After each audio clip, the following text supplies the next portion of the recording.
Good morning mga ka-sweetheart! Nakapagluto na po ba kayo ng pansit bato?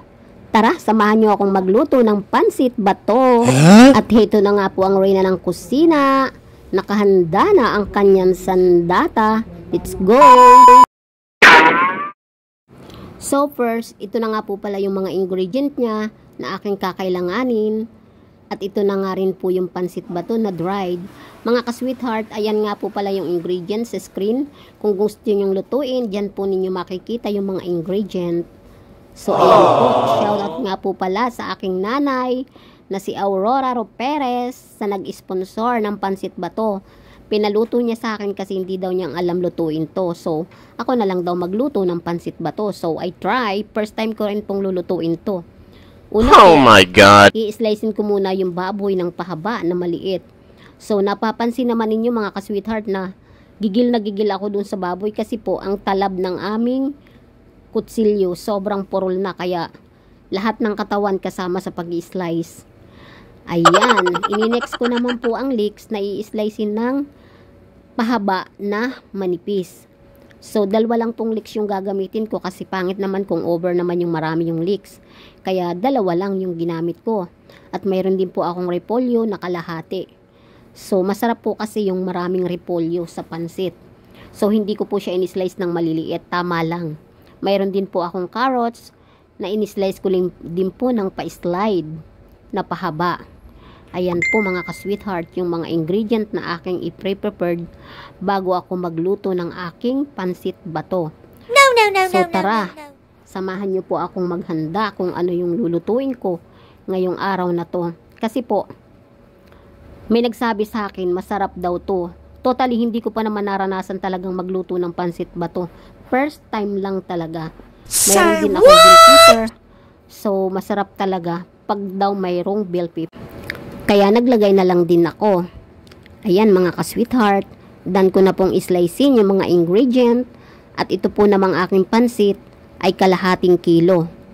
Ayan po, dry pansit bato. Kaya ayan po, na-slice ko na po yung mga ingredient. At mayroon din po akong dried mushroom at tengang daga.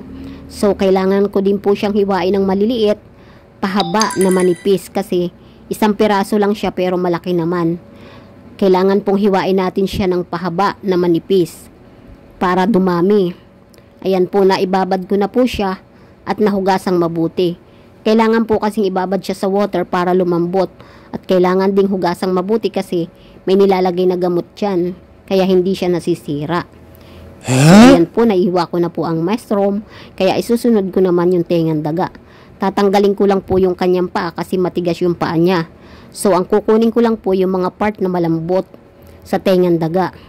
2 piraso lang po yung kinuha kong tengang daga. Kasi, pangit naman pag sobrang maraming tengang daga. Kaya, konti lang yung gagamitin ko para sa pansit. Pinipiling ko lang po yung mga part na malalambot at hindi ko sinasama yung mga matitigas. So, ayan po, done ko na pong islicein ang mushroom at tengang daga. Ayan po yung mga ingredient ko, baboy, siling bell, pork cube, sibuyas at hipon. And then, nandyan na rin po yung aking mga gulay, repolyo, carrot, leeks, at kinchay. Ayan po, mga ka-sweetheart, tara na po. Samahan nyo po akong magluto ng pansit bato. So, first, i-brown ko lang po yung baboy. Ihintayin po lang natin ang mga ilang minuto hanggang mag-golden brown.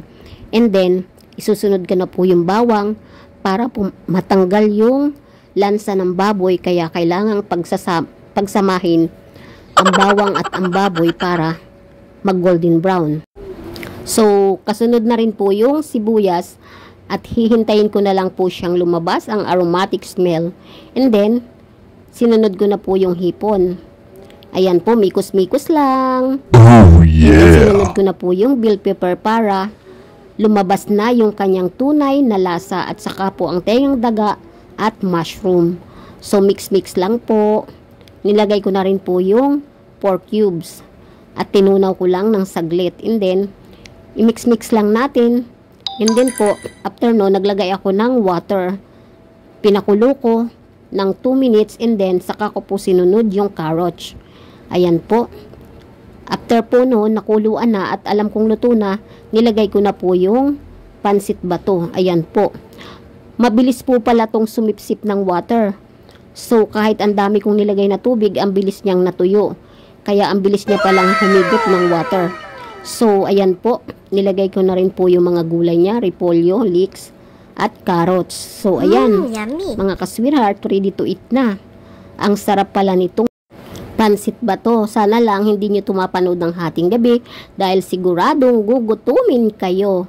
Let's go to eat. Thank you very much. Thank you for watching. Bye mga ka-sweetheart.